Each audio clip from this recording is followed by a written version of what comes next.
We're at Cheney's Sunoco service station here in Chester on Carolina Avenue.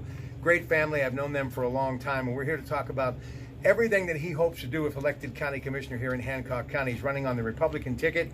Primaries coming up in May on the 10th. And I've been watching a lot of your social media stuff, Teddy, and you've been talking a lot about energy. Let's begin there. And you know, this part of West Virginia, Hancock County, goes back to the 1800s when it comes to the oil industry. His family, and going back to his grandfathers on both sides, really have been involved in energy. His father as well, oil and gas industry. Let's talk about the significance of energy moving forward and this push-pull theory that you're talking about.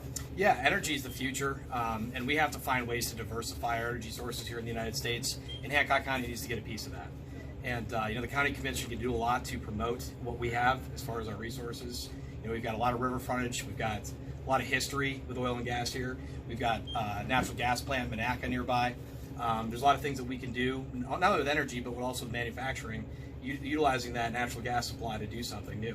You know, for the audience who's watching this for the first time, this is something you're very familiar with. Take me through that timeline as far as your family and your history in energy.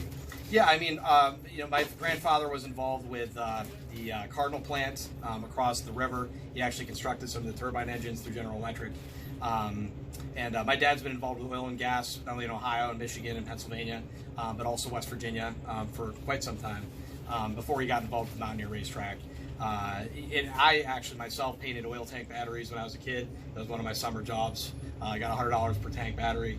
I thought I was rich when I got that. And you know, I've been involved and I've followed it my whole life.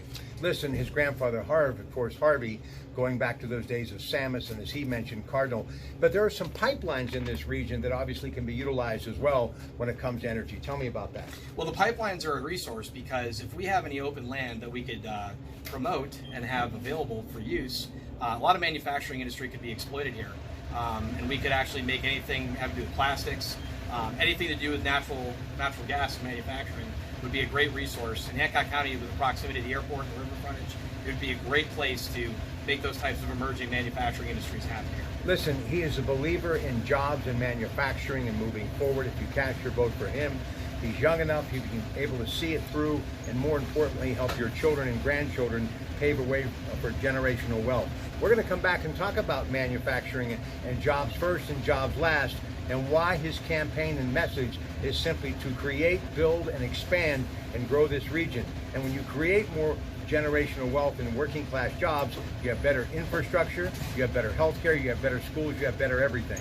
We'll be back with more at Cheney's Sunoco service station, Carolina Avenue in Chester, with Hancock County Commissioner candidate on the Republican ticket. He wants your vote May 10th in the primary. He is Ted Arneault Jr.